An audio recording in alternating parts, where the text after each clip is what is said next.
So remember when Donald Trump was running for president and he was talking about how easy everything was going to be. He was going to fix everything on day one. Oh, there's a war between Ukraine and Russia. No big deal. I'll get Putin. I'll get Zelensky. I'll put them in a room together. I'll tell them some very specific things that I'm not going to tell you guys, and they'll end that war. Oh, your gas prices are high? No big deal. I'll get those down on day one. Your grocery prices are high?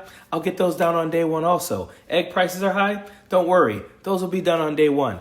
Everything's going to be easy. We're going to be so rich. And you know why? Because of tariffs. Tariffs are the most beautiful word in the dictionary. They're more beautiful than the word love. And we're going to be so rich and so successful because I'm going to put tariffs on everyone. Well, now he's imposed these tariffs.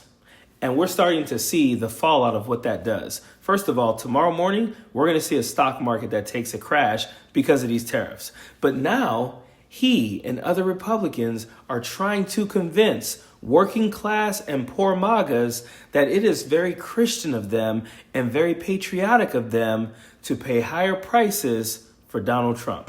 No, I'm not concerned. We may have short-term some little pain, and people understand that.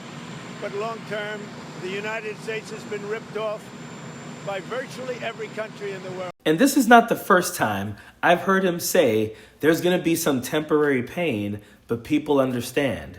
Bullshit. Maybe you and those people on Newsmax and the millionaires and billionaires you run around with will understand, but you're telling me, someone who's living in rural Arkansas, who voted for you because they wanted their gas, grocery, egg prices to decrease, and they wanted to maybe get paid more, that they're going to understand that now those prices are going to be going up because you decided to impose tariffs on countries, thinking, I guess, that they were just going to eat that, and what they did instead was impose tariffs back on you. And so he keeps on saying this like nobody's going to care. And I've seen now other Republicans, other prominent Republicans and people inside of Donald Trump's circle telling people, hey, you know what? It's patriotic. We're going to pay some higher prices for a while. But that's because in the grand scheme of things, we're going to make America great again. So now these people have to brace themselves for temporary pain, but no one's saying how long that temporary pain is going to last. And here's what I see happening.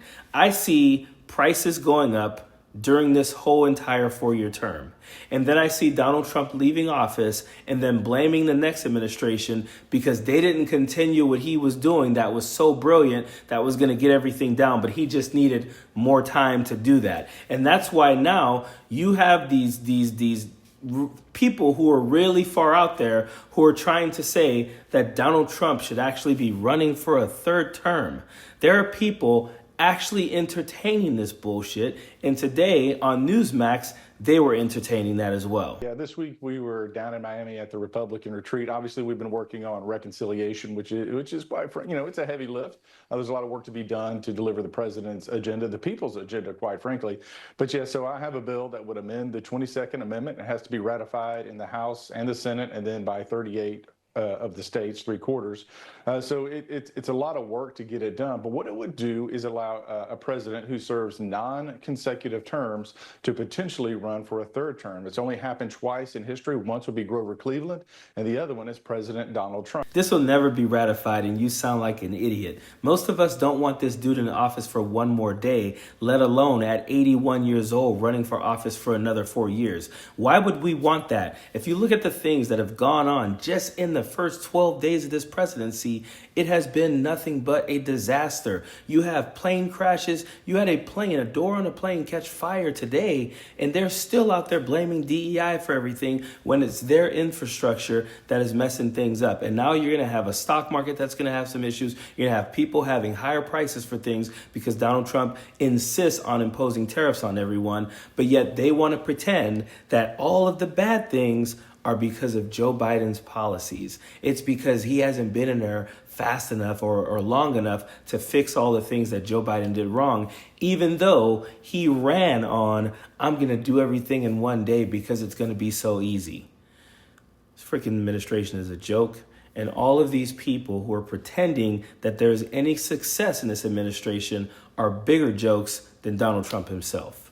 Period. Don't want no enemies or ops.